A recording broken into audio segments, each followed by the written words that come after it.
1 Tessalonicenses, capítulo 5, versículo 23. Estamos falando de avivamento, diga comigo, avivamento. Tornar mais vivo, mais intenso, despertado, com força. E quando falamos acerca disso, precisamos mexer nas bases. E o exemplo de base é família. Família é uma base. E se precisamos despertar com força algo ou alguém, a primeira pessoa a sofrer esse impacto tem que ser um indivíduo. Porém, para isso precisamos levar vocês a compreenderem algumas fases para esse processo.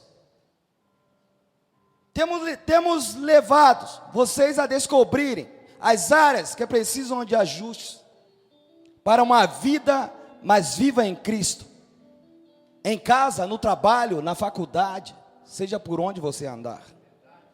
E talvez todas as tentativas que você tenha tido, você tem visto que ainda falta algo. E tem algo de errado. Então precisamos chegar numa área muito importante, em algo que você precisa entender.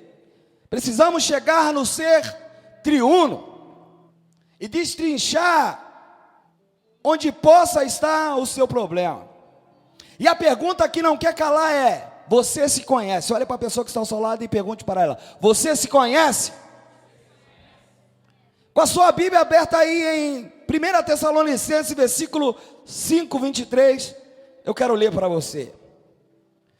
Que o próprio Deus de paz os santifique inteiramente, que todo o espírito, alma e corpo de vocês sejam conservados, irrepreensível, na vinda de nosso Senhor Jesus Cristo. Em Filipenses capítulo 4, versículo 7 está escrito: e a paz de Deus que excede todo o entendimento, guarda os seus corações e as suas mentes em Cristo Jesus. Nós temos um espírito, nós temos uma alma e nós temos um corpo. Diga comigo, espírito. Não, diga com convicção. Eu não acredito que você está tão sonolento, tão letárgico nessa noite. Ei, essa é uma noite que você precisa estar avivada. Afinal de contas, nós estamos falando de avivamento. Avivamento é reforma, é transformação. É alguém, não é uma igreja apática, é uma igreja cheia do Espírito. É uma igreja que reage aos estímulos do Espírito. Olhe para a pessoa que está ao seu lado e diga para ela: reaja. Diga, reaja aos estímulos do Espírito.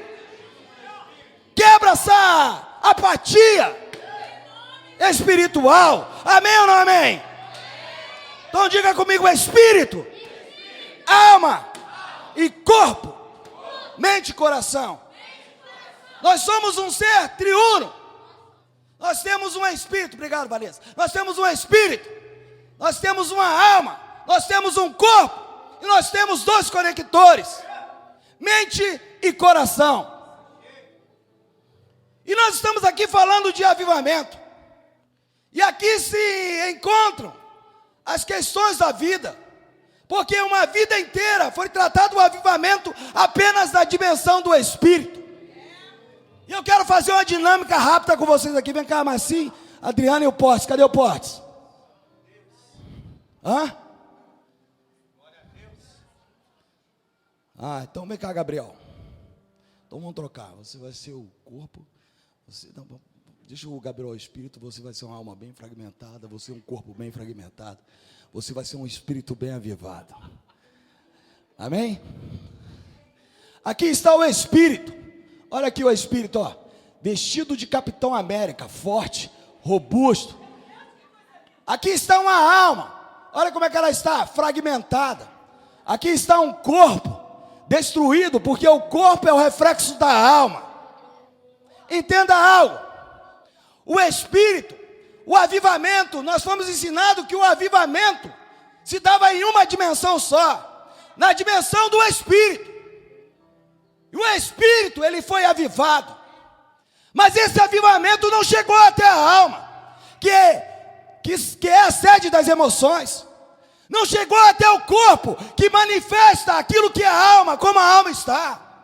E a igreja, ela vive um avivamento no espírito, mas esse avivamento não chega na alma e não chega no corpo, e logo, logo não reflete Cristo em você. Pessoas que entram na igreja, que vivem uma vida aí fora, sem avivamento. E muitas das vezes você se pergunta: meu Deus, aonde está o avivamento? Mas você aprendeu que o avivamento era só na dimensão do Espírito. Era só arrepio, é só choro, é só falar na subenagás. Mas não entendeu que o avivamento é mudança, é reforma, é transformação, é a expressão de Cristo em nós, é a manifestação de filhos maduros, empoderados e cheios da glória de Deus. Aí o que acontece? O Espírito está aqui, forte, porque a igreja a vida inteira quis o avivamento apenas no Espírito, mas e a alma? E o corpo? Mas quando o Espírito é avivado, e a alma é atingida, o corpo é afetado, logo tudo muda no corpo de Cristo, porque aqui o avivamento veio no Espírito, veio na alma e veio no corpo. Se você está entendendo isso, se expressa aí nessa noite.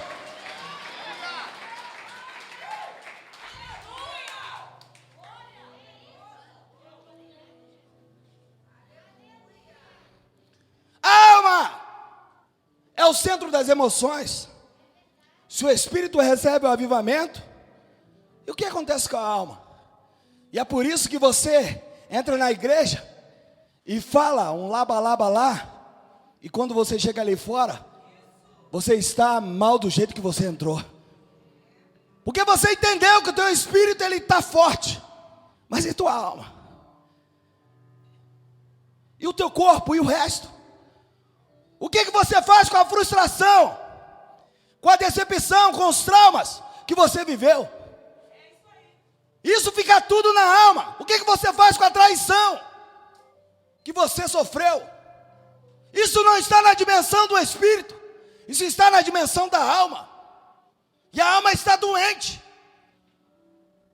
e a alma está fragmentada, e você não consegue liberar isso para o corpo.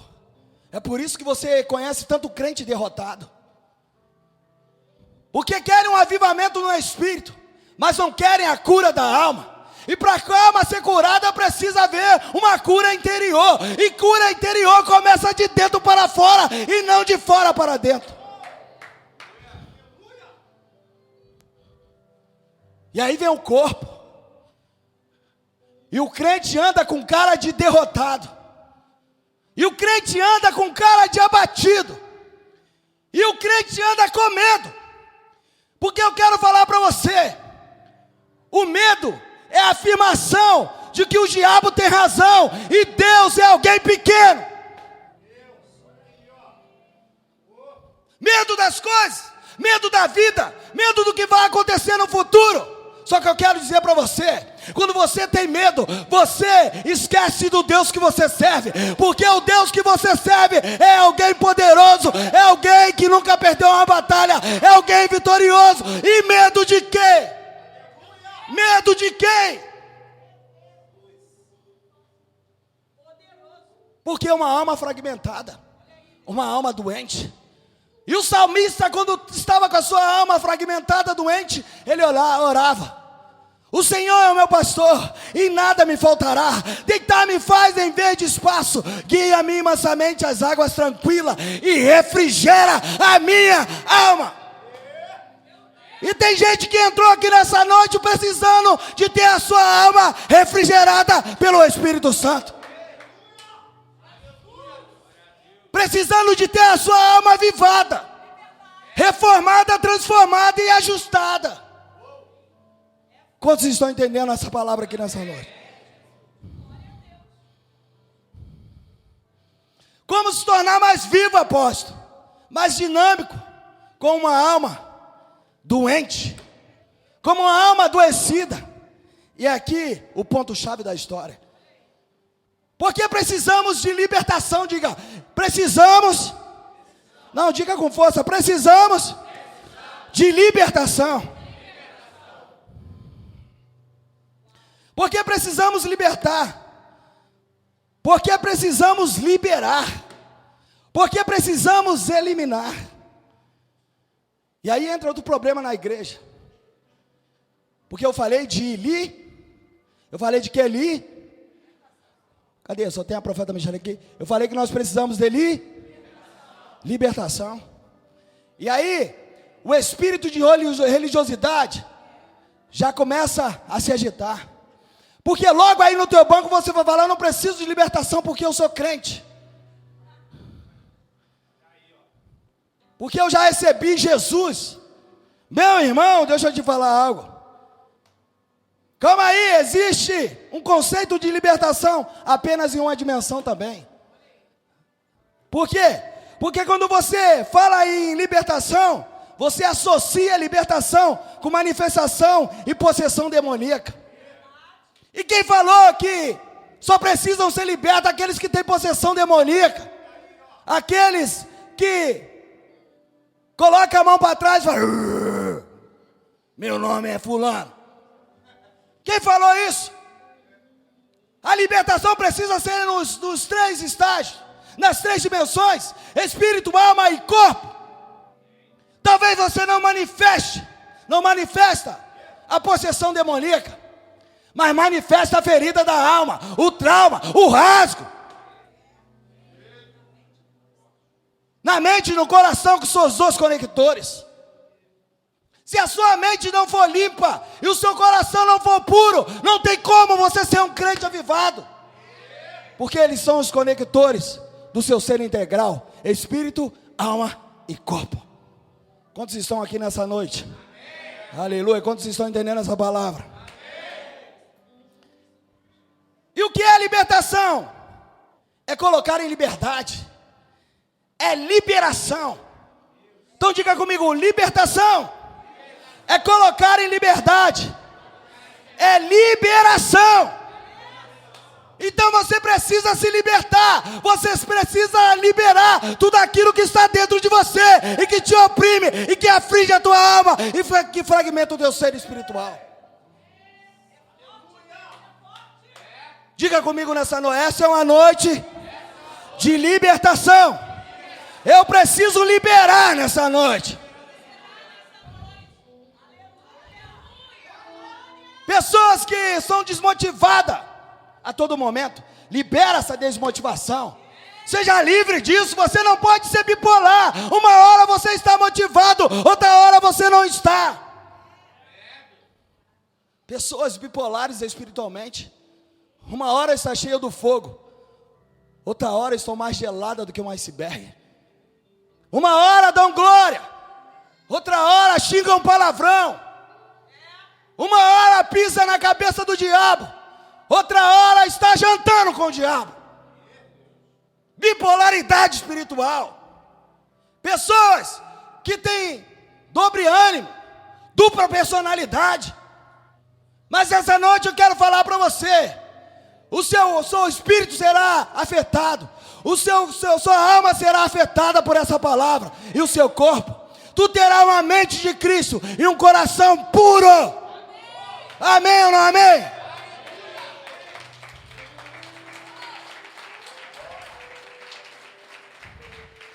Diga comigo, libera. Pessoas que vivem uma fé abalada, libera essa fé abalada e vive uma fé em Cristo de verdade. Libera a ira de dentro de você, libera a impaciência, libera o vício. Hoje Deus quer te libertar. Ei, libertação é liberação, é eliminar. Diga comigo, eu preciso eliminar aquilo que está fazendo mal para o meu corpo, para o meu ser integral. Oh, você pode ser mais feliz nessa noite. Não, você pode ser mais feliz nessa noite. E a palavra vai dizer em Isaías capítulo 10, versículo 27. E naquele dia eu livrarei vocês da escravidão. Eu tirarei o peso, a carga, que os assírios puseram nas suas costas. Os inimigos vêm na direção de Rom. No 28 está escrito: haverá um tempo em que a unção descerá, e que essa mesma unção quebrará o jugo e tirará o peso. E essa unção está aqui nessa noite, tirando o jugo e arrancando o peso. Você vai sair daqui mais leve, você vai sair daqui mais feliz, você vai sair daqui alguém empoderado por Cristo. Porque hoje o teu ser integral e os seus dois conectores recebem o avivamento. Oh! O que eu preciso liberar está onde, apóstolo? Na minha mente, no meu coração, na minha alma. Você precisa saber o que você precisa liberar. Talvez o que você precisa liberar está na tua mente. Pensamentos iníquos, imaginações descontroladas, uma mente passiva que não reage a nada, não reage aos estímulos das trevas, não reage à pornografia, não reage ao vício, não reage ao pecado. Talvez está na dimensão da mente, está na mente, e a mente é um conector. A palavra vai dizer o seguinte: quer transformar o mundo? Renova a sua mente. Só é possível transformar o mundo pela renovação do nosso entendimento. Se você não tem uma mente curada, uma mente sarada, uma mente de Cristo, como você vai renovar o mundo? Como você vai ser alguém que as pessoas irão olhar e dizer: eu quero ser igual o Gabriel, eu quero ser igual o Márcio, eu quero ser igual a Elana, eu quero ser igual a Vanessa. Para que você seja alguém que o brilho de Deus manifeste em você e que você irradie luz, você precisa ter uma mente sarada. Mentes que não reagem a nada.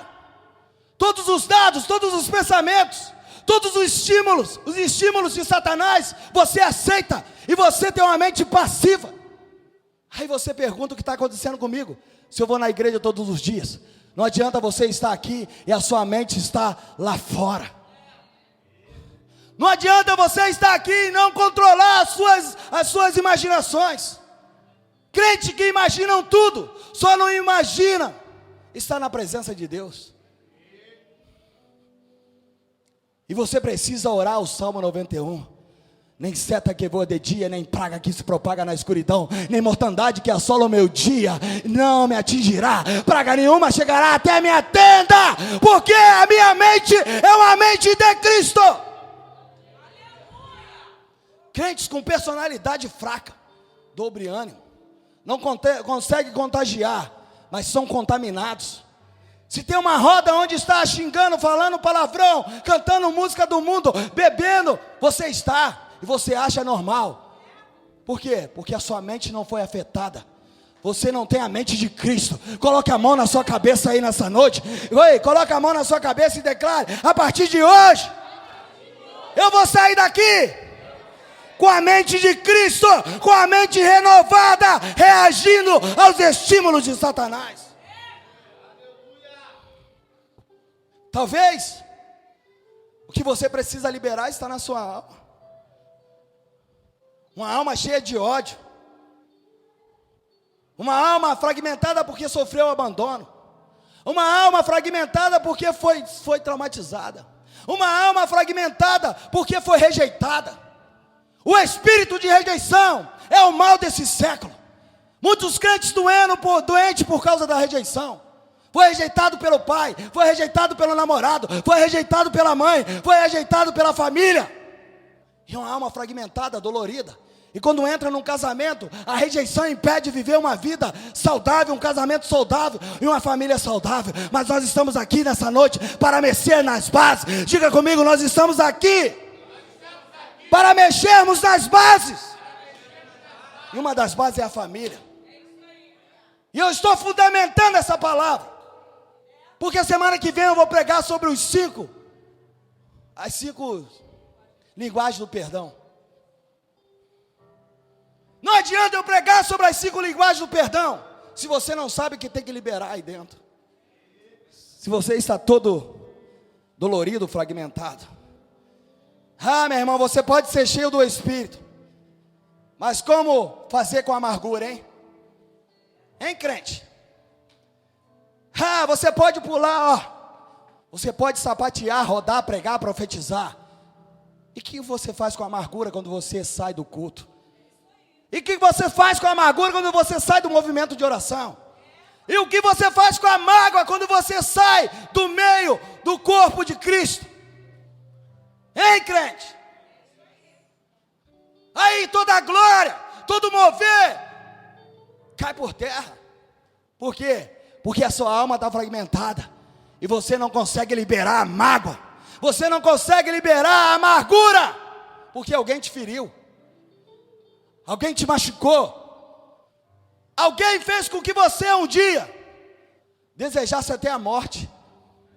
Mas essa noite Cristo veio te libertar. Diga: Cristo veio me libertar.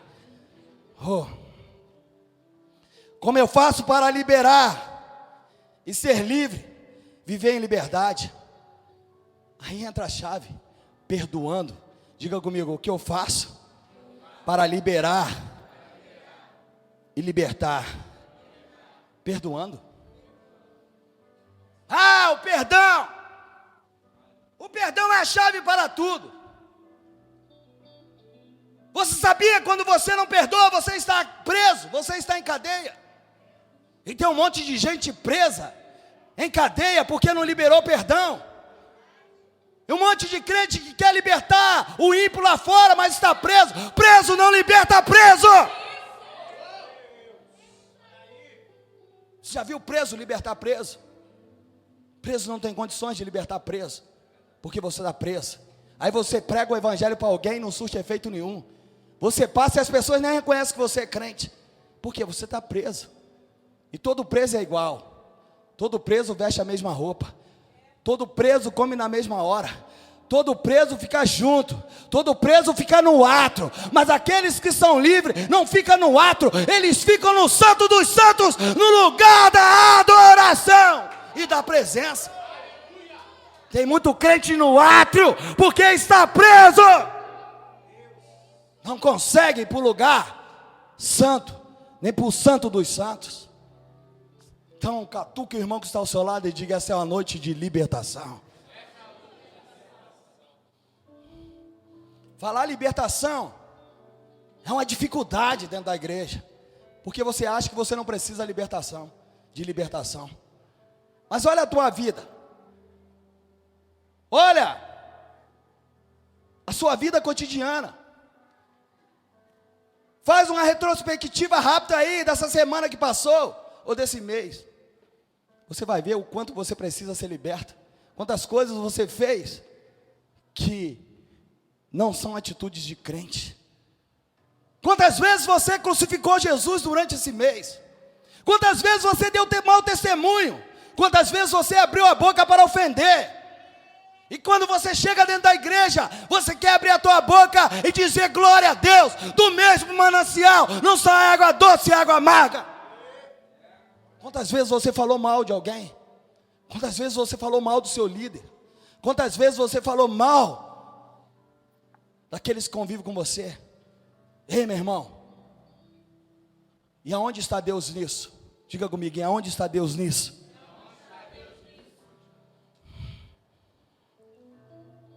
A chave é o perdão. Mas por que eu tenho que perdoar, apóstolo?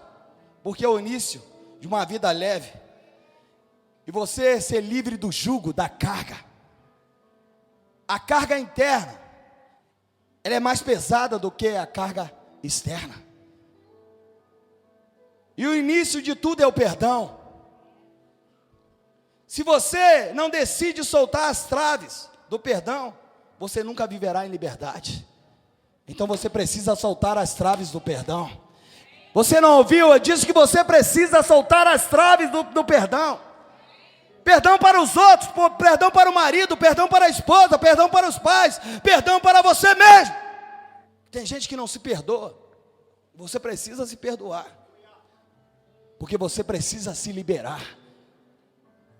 Oh, entenda algo. Por que pedir perdão? Deixa eu te explicar algo que é cultural. Todas as pessoas possuem um senso de moralidade. Em algumas coisas são certas, outras erradas. As pessoas são inescapavelmente morais. Então, entendemos que os padrões norteiam a consciência na hora de afirmar alguma coisa. Elas são influenciadas pela cultura. E a pergunta é: em qual cultura você foi inserido? É uma tradição da sua família pedir desculpa, se retratar. Talvez você veja numa família onde eles não têm essa cultura de pedir perdão. Vive se magoando um ao outro, vive ofendendo um ao outro, vive falando coisas para ferir a todo tempo, mas não se retratam, não pede perdão. E o perdão também é cultural. Você não aprendeu a se retratar. Você não aprendeu a dizer: me perdoe, me desculpe, eu errei. Você não aprendeu a confessar que você errou. Por quê? Porque a cultura da tua casa é uma cultura de ofensa. É uma cultura em que as pessoas magoam uma a outra, sem se retratarem. Falam o que querem, como se fosse algo normal. Isso fere, isso machuca, isso causa ferida, causa rasgo na alma. Aí você não entende onde está o seu problema. Talvez o seu problema seja cultural, mas a chave está onde? No perdão. E vamos. Meu irmão, você viu ou vê isso acontecendo na sua casa? Você aprendeu assim, não pedir perdão, não se retratar? Aprendeu que não era necessário pedir desculpa? A forma como você foi ensinado, mesmo que não foi de uma forma verbalizada, isso influencia na sua vida cristã. Isso influencia de como você vai agir e se comportar. Porque tem gente que não pede perdão porque não teve a cultura do perdão, da desculpa, da retratação. Amém ou não amém? Quantos estão entendendo nessa noite? E avivamento está ligado a tudo isso, irmão. Não pense que eu estou pregando uma palavra aqui que não tem a ver com avivamento, que tem a ver com avivamento. Porque para ter avivamento, a estrutura precisa ser restaurada. O teu ser integral precisa estar alinhado, espírito, alma e corpo. E os conectores, mente e coração. Talvez você nunca ouviu falar disso. Mas eu quero falar para você, nunca ouviu por quê? Porque a maioria dos crentes não são interessados em saber dessas coisas. Então preste atenção. Segundo ponto, todos nós temos a capacidade de perdoar. Diga comigo: o perdão não é sentimento, o perdão é decisão. Então eu não preciso sentir para perdoar, eu preciso decidir para perdoar. E quando eu decido perdoar, não importa o que ainda está dentro de mim, logo, logo, eu vou liberar o perdão, e aquela mágoa será liberada também. Tem gente que fica: não estou pronto para perdoar, ainda não senti de perdoar. Sabe quando você vai sentir, quando você vai estar pronto? Nunca! Porque o perdão é decisão. Você decide perdoar o outro, você decide perdoar o teu marido, você decide perdoar a tua mulher, você decide perdoar os teus pais. Você decide perdoar a você mesmo. E tem gente que fica com isso, enfraquece, porque tem gente até que está magoado com Deus, porque acha que Deus não fez o que Ele queria. Não acha que Deus fez aquilo que Ele deveria fazer no tempo que você queria que Ele fizesse. Só que eu quero dizer para você, meu irmão, você está doente espiritualmente, a tua alma está fragmentada, o teu coração ele está contaminado. Mas essa palavra veio para te libertar. Amém ou não amém? Dê um brado de júbilo ao Senhor nessa noite e aplauda Ele.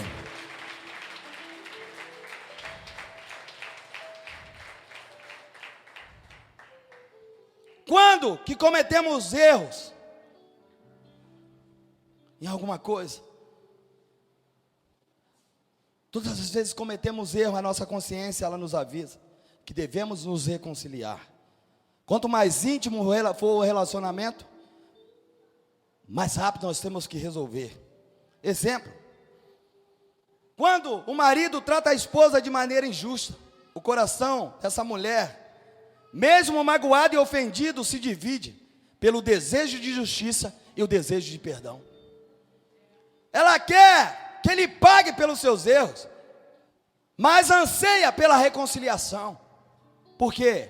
Porque a voz da consciência, ela está ali, dizendo: você precisa se reconciliar, você precisa perdoar. Então, aí você precisa pedir perdão. E já sabe que dentro de você existe uma voz a todo tempo que fala através da sua consciência, que você precisa resolver aquilo que ficou para trás. Porque se você não perdoa, você não sai da cadeia. Então diga comigo: se eu não perdoo, eu continuo preso. Eu preciso resolver. Eu preciso reconciliar. Mas eu não consigo conversar sobre isso, mesmo sentindo que dentro de mim eu preciso resolver. Como inicio isso, apóstolo? Deixa eu te falar algo. Quando você escuta um pedido de desculpa sincero, da parte daquele que te feriu, começa a mudar todas as coisas dentro de você, de dentro para fora. Se essa pessoa não toma a iniciativa, você fica com raiva e sente a necessidade de justiça. Imagine um pai agressivo, que olha para um filho que ele espancou e pede perdão. Que olha para esse adolescente e fala: meu filho, me perdoa, foi agressivo. Eu não tive medida para te corrigir, mas me perdoe. Isso muda todo o futuro desse adolescente. Porque o espírito de mágoa e de revolta vai embora no pedido de perdão. Há uma reconciliação e uma soltura naquele momento. O pai se torna livre e o filho também se torna livre. E automaticamente Satanás não pode intervir no futuro dessa criança. Mas você precisa entender isso. Porque muitas coisas estão alojadas na alma, no espírito e também no corpo. Ei, meu irmão. Um pedido de perdão permeia todo tipo de relacionamento. Um pedido de perdão permeia no casamento, na criação dos filhos, no namoro, na relação profissional, em todas as áreas da sua vida. Você precisa estar pronto para perdoar e pedir perdão. Quando não acontece a iniciativa de pedir perdão, desculpa, surge a raiva, porque você se sente injustiçado. Então você torna mais viva a sua vida dessa forma. Com a sua família, quando a sua família é curada, como a sua família é curada se você não senta para resolver? Quantas famílias estão doentes? Porque não senta para resolver algumas questões que são simples de ser resolvida. Porque o pai não senta para pedir perdão ao filho. O filho não senta para pedir perdão ao pai. O marido não senta para pedir perdão à esposa. A esposa não senta para pedir perdão ao marido. O filho não se retrata porque feriu os seus pais com atitudes erradas.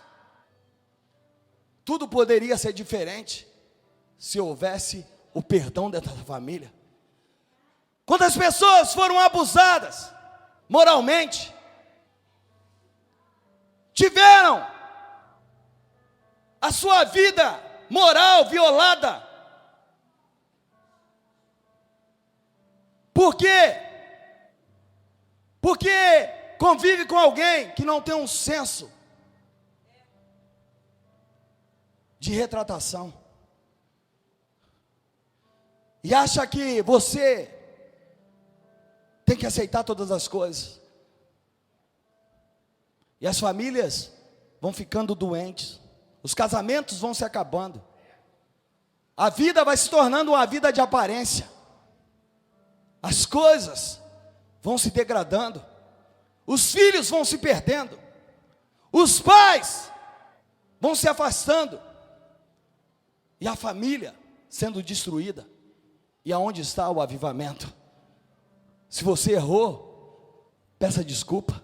Se você magoou, peça perdão.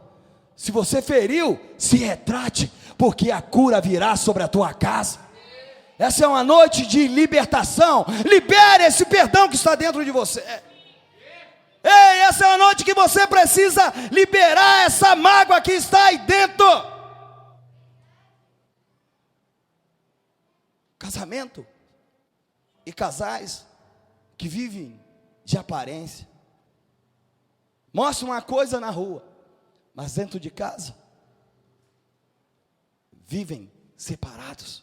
Falta de perdão. Mas a pergunta que eu te faço é: a pessoa em que você quer que ela te peça perdão sabe que te feriu? Você, como na palavra de domingo passado, que falou sobre maturidade, sentou-se, sem desvalorizar, sem ofender, falou a verdade, sem potencializar o erro dessa pessoa difícil, teve a coragem de denunciar seus erros, ou você só vive sentindo dor? Porque tem muita gente que quer o pedido de perdão, mas a primeira coisa que faz é potencializar o erro do outro. Ah, você tem que me pedir perdão, porque você é muito grosso, você é muito ignorante. Você tem que me pedir perdão, porque só vive me traindo. Você tem que me pedir. Ao invés de você potencializar o erro, você tem que levá-la ao entendimento de que ela errou e que ela precisa se retratar e pedir perdão. Só que as pessoas querem potencializar o erro. E quando você começa a potencializar o erro do outro, ele fica mais irado ainda. E ele erra mais ainda. E você fica mais magoado ainda. Isso é um ciclo vicioso que Satanás coloca nas relações. Quantos estão entendendo essa palavra nessa noite? Você pode aplaudir ao Senhor nessa noite?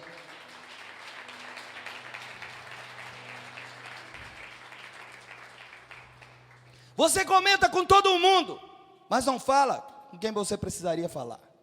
Ele é um grosso, ele é um ignorante, ele me traiu, ele fez isso, ele fez aquilo. Você já sentou com ele ou com ela para dizer? Não.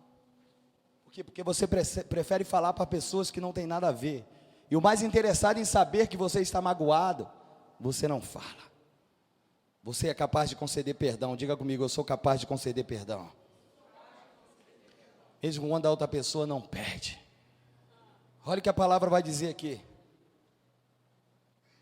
Se porém não perdoardes os homens, a sua ofensa, também vosso Pai não perdoará a vossa. Olha como é sério o pedido de perdão. Se você não perdoa teu irmão, Deus também não te perdoa. Tua oração é impedida, tua oração não é ouvida. Tem muita gente que está com o céu bloqueado na cabeça dele. O céu está travado, por quê? Porque você não pede perdão. Se você não perdoa teu irmão, Deus também não te perdoa. Se você não perdoa quem te ofendeu, Deus também não vai te perdoar. E não sou eu que estou falando, é a palavra. Então que tenha o céu aberto sobre a tua vida, comece a liberar perdão nessa noite. Coloca para fora a mágoa, coloca para fora esse sentimento ruim. Começa a colocar para fora esse trauma, essa dor. Como fica? Nesse caso, a mulher que foi traída pelo marido e ele continua traindo. Como ela consegue cumprir esse texto? Como fica uma pessoa que foi abusada sexualmente? Como ela consegue cumprir esse texto? Se você não perdoa a ofensa do teu irmão, o pai também não te perdoa. Como fica uma pessoa que foi agredida fisicamente e verbalmente? Como ela consegue cumprir esse texto? Eu quero desmistificar algo. O cristão é instruído a perdoar como Deus perdoa. Antes, está escrito lá em Efésios, antes, sabe, uns para com os outros, seja para com os outros benigno, misericordioso, perdoando-vos uns aos outros, como também Deus vos perdoou em Cristo. Aí, eu quero dizer para você, como Deus perdoa. Você sabe como Deus perdoa? Pergunte à pessoa que está ao seu lado, como Deus perdoa. Olha como Deus perdoa. Está escrito lá em 1 João 1,9. Se confessarmos os nossos pecados, Ele é fiel e justo para perdoar os pecados e nos purificar de toda a injustiça. Deus perdoa os nossos pecados, mas temos que confessá-los. Como fica uma mulher traída? Como uma mulher traída perdoa? Quando o marido, ele confessa que a traiu. Como que alguém que foi abusado perdoa o abusador quando ele confessa que abusou dela um dia? Como alguém que foi agredido fisicamente, verbalmente, perdoa o agressor quando ele confessa que fez isso? Se não há confissão, não há reconciliação. Vou repetir, se não há confissão, não há reconciliação. Você precisa perdoar como Deus perdoa. E diga comigo, Deus perdoa através da confissão. Eita, Deus está aqui nessa noite. Deus perdoa os nossos pecados, mas temos que confessá-los. Quando não há pedido de desculpa, também não existe reconciliação. Se a ofensa for causada por uma pessoa estranha, não há relacionamento restaurado. Ah, o abusador é estranho, não há relacionamento restaurado. Nunca haverá. Você vai ter que colocar para fora. Você vai ter que liberar isso aí de dentro de você. Vai ter que liberar essa mágoa. Vai ter que liberar essa dor. Vai ter que liberar esse trauma. Vai ter que se libertar disso. Porque não vale a pena você viver uma vida inteira sofrendo por alguém que um dia te magoou e que você sequer tem um relacionamento com ele.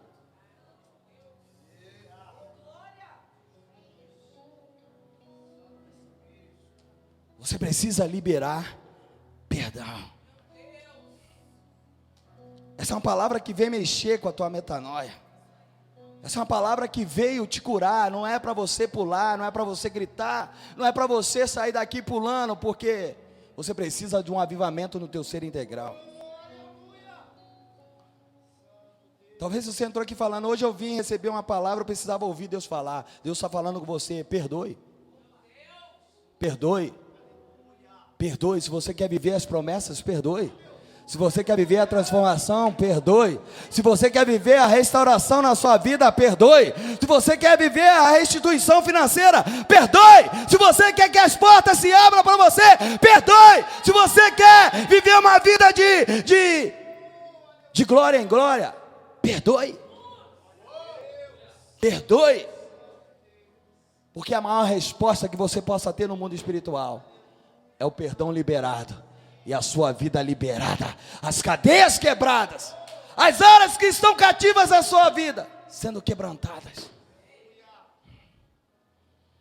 Se houver a oportunidade dessa pessoa te pedir perdão, perdoe, seja livre. Tem gente que tem dificuldade em perdoar. As pessoas chegam, pedem perdão e você fala, não vou perdoar não. Pede perdão a Deus, não pede para mim. Meu amigo, quem tem que perdoar é você. Ela ofendeu a você, não foi a Deus. Com Deus ela se resolve. Mas se ela te pedir perdão, perdoe. Perdoe. Decida perdoar nessa noite. Perdão é decisão. Se você quer ser livre, quer ter a tua vida livre, a tua família livre, teus filhos livres, teu casamento livre, perdoe. A chave é o perdão. Porque eu não consigo perdoar. Ô, meu irmão, deixa eu te falar algo. Podemos ou não aprender a arte de pedir perdão. Durante a infância, as famílias saudáveis, os pais ensinam os filhos a fazerem isso. No entanto, muitas crianças são criadas em famílias nas quais, ao invés de equilíbrio emocional, imperam a mágoa, a ira, a amargura. Ninguém nunca pediu perdão e muito menos desculpa. Talvez você veio de uma família dessa, onde você não foi ensinado a arte de pedir perdão, onde a mágoa, a ira, a dor, os traumas eram constantes. Mas hoje você não tem mais desculpa. Deus está falando para você, eu estou te dando uma chave nessa noite. Não há mais desculpa. Eu estou te dando uma chave nessa noite. E a chave é perdoe. Perdoe. Por quê? Porque quando alguém perguntou a Jesus quantas vezes teria que perdoar, Jesus falou 70 vezes 7. Isso é por dia. Perdoe, meu irmão. Seja livre. Coloque a mão no ombro do seu irmão e diga: seja livre nessa noite. Perdoe. Agora sim você está preparado para ouvir semana que vem as 5 linguagens do perdão. E você vai ver que é tão tremendo, são etapas. E é sobrenatural, meu irmão. Quando você aprende isso, a sua vida se torna mais leve. A sua vida se torna mais fácil. Você acorda de manhã mais feliz. Você vive uma vida mais tranquila. Você respira com mais facilidade. E nessa noite eu quero orar pela tua vida. Se coloque de pé nessa hora.